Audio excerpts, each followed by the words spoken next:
Hello everyone. So today we're going to be taking a look at this 2014 Opel Insignia SRI. And special thanks to Heron Auto for allowing me to come down here today and review and test drive the 2014 Insignia SRI. For all contact information in regards to this dealership, please see the description box below. So in today's review, I'm going to start off by looking at the exterior. I'll just walk around, show you some of the features, and then we'll look at some of the features of the interior as well, and then take the car on a test drive. So we'll get started. So the SRI is very easy to identify amongst the rest of the Insignias. It's got the sporty bumpers and side skirts. As you can see, got the additional lip down here at the bottom of the bumper. Looks really nice. Nice chrome lines. Front and rear parking sensors in this car. You also got your LED running daylights going along here. They look pretty nice too. Now this particular car is the 5-door liftback. You can also have a 4-door saloon and a 5-door estate. Looks really nice. Very nice side skirts as well. And also the SRI comes with these 17-inch twin 5-spoke alloy wheels as standard. It's got ventilated steel disc brakes in the front with solid discs in the rear. And the SRI also comes with tinted rear windows.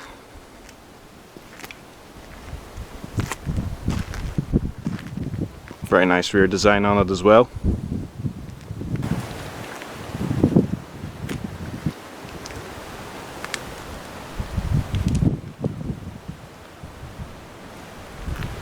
And it's also got a very nice deck lid spoiler. Finishes the car off nice. Nicely designed taillights as well. It's also got a very big boot, this being the liftback. The whole hatch goes up, so you have a lot more accessibility over a 4-door saloon. It's got 530 litres of room. And as you can see, I got my filming equipment in there, and there is tons of room left over.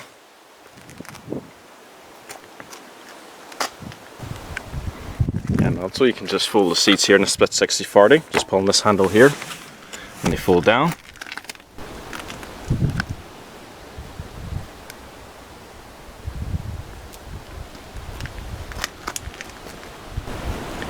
The overall length is 190.2 inches. It has a width of 73.1 inches with a height of 59 inches, and the total wheelbase is 107.8 inches.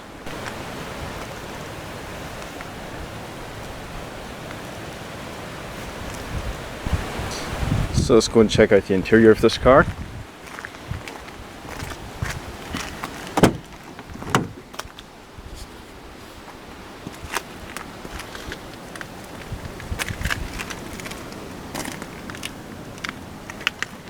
There's two electrical adjustments for the driver's seat. This one just raises the height of it, and this one here adjusts the lumbar.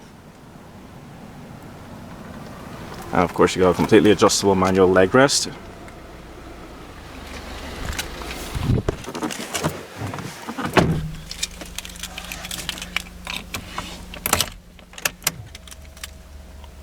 So this car has 39,657 kilometers on the clock so far. And to turn on the engine, just apply the clutch and turn the key. And it fires right up.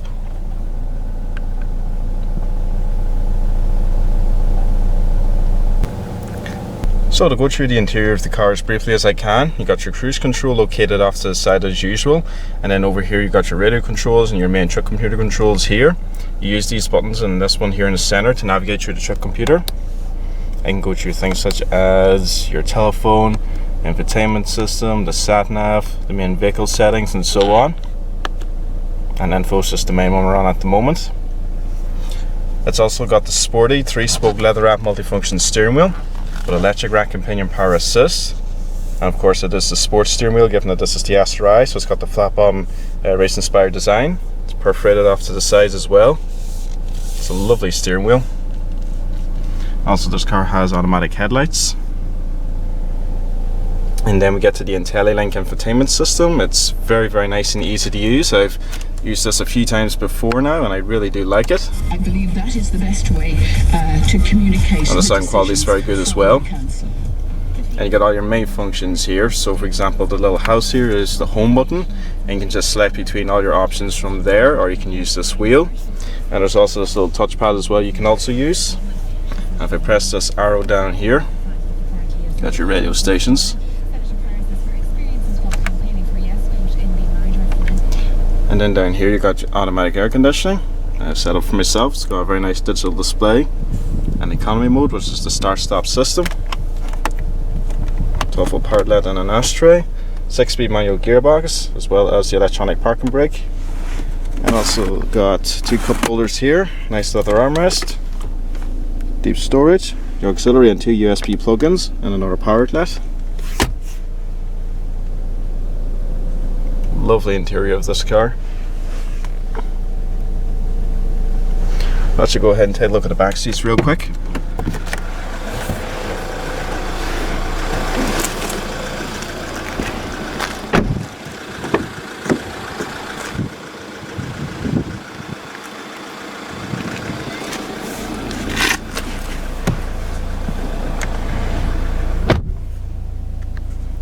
A lot of legroom back here, very spacious and comfy, and the headroom in this car is very good as well.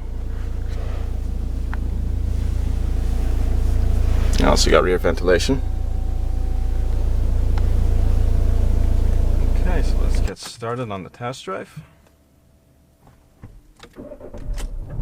Okay, so setting off in the SRI Insignia, and if I just drop it down in the third, foot down. This thing accelerates really well. The turbo kicks in a little over 2,500 RPM. And then we get to the engine. It's a 2-litre EcoFlex turbo diesel. It's at 140 horsepower, 258 foot-pounds of torque, and it has a top speed of about 127 miles per hour. And Opel claim that the overall average fuel consumption in this car is about 76 mpg, although of course you will be getting a little less in real-world driving. So for those of you who watch my videos on a regular basis, you would have seen that I've reviewed plenty of Insignias over the past couple of years. I actually already done a review and test drive of the current generation. When I done that video, I did say that I would do reviews of any other variants I could get my hands on. So today, that's why we're doing the SRI. So first off, my opinion on the Insignia overall, it's a car I like a lot. You know, when it came out in 2009, I thought it looked fantastic. It was a great replacement for the Vectra. So this Gen 2 version, I guess, this facelift version of the Insignia, I think it looks fantastic really from the outside. They've done a great styling job with it. I really like the way they've done the headlights, and the taillights look really nice as well. It's just a nice looking car from the outside, especially when you put this SRI styling kit on it.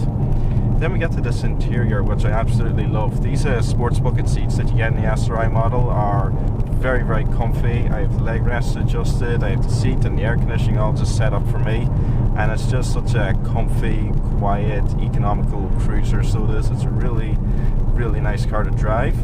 And also, if I just drop it down again, foot down, it just goes. So it does. This thing has so much power. It's really responsive, so that you can really just get up and go with this thing whenever you want.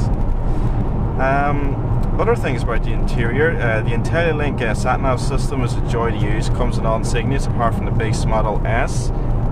You know, the one thing I don't really like about the IntelliLink system is when the radio stations are displayed at the bottom of the screen, if you want to, you know, scroll to the next page of stations, it's kind of awkward to do it because you have to get your finger kind of like down there at the bottom of the screen to scroll it, and I just don't like it. I think they could have just raised that menu bar up a little bit more.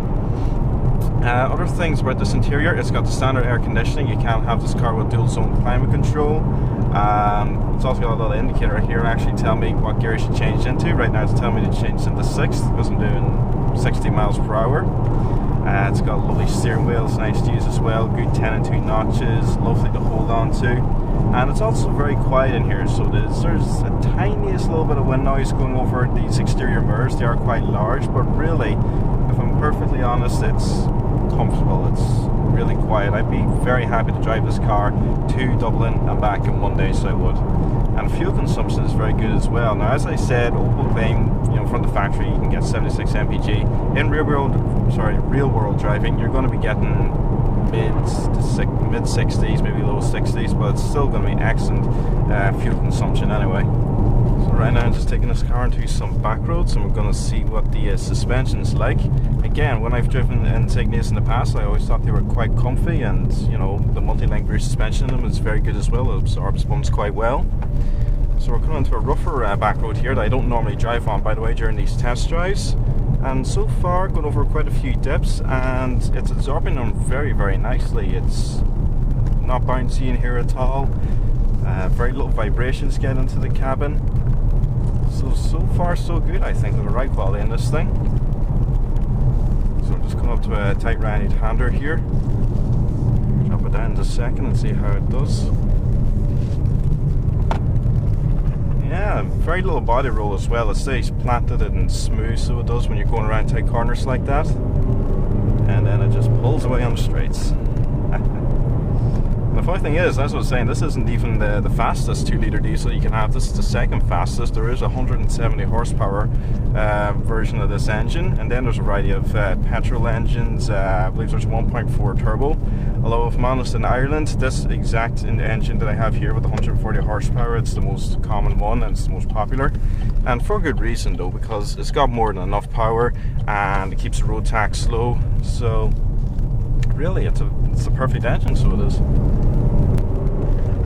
So, other things about the Insignia, there is of course a high performance version called the OPC. Now, I've been in touch with somebody from the Opel dealership that I got this car from, and hopefully I will be getting a review and test drive of the OPC version of this car, you know, in the next few months. I do know there will be an Astra OPC coming up that I'll be doing a review on, so I do hope I can get my hands on an OPC version of this car. Speaking of versions, there's a 4-door saloon, 5-door estate, and the liftback model of this, as I was saying earlier. Personally, if I was buying one, I think I get the liftback just, you know, for the sake of the boot room.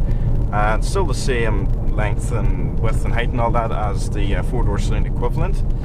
Other things, this car is of course sold abroad as the Buick Regal. Now in the United States they do have the OPC equivalent of this car. It's called the Regal GS, and I just think the OPC looks amazing. I mean, the exhaust pipes on it's got these two kind of big square exhausts at the rear.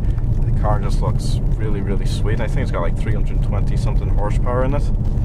But at the moment, you know, I love driving this car, so I do. I think it's lovely to drive. I mean, I'm just leaving the back roads here, and they were quite rough, so they were. I've driven over them in a few cars over the years. You know, some of them are more uncomfortable than the others, but I found that the Insignia was excellent. Very comfy, handles very well, very little in the way of body roll too.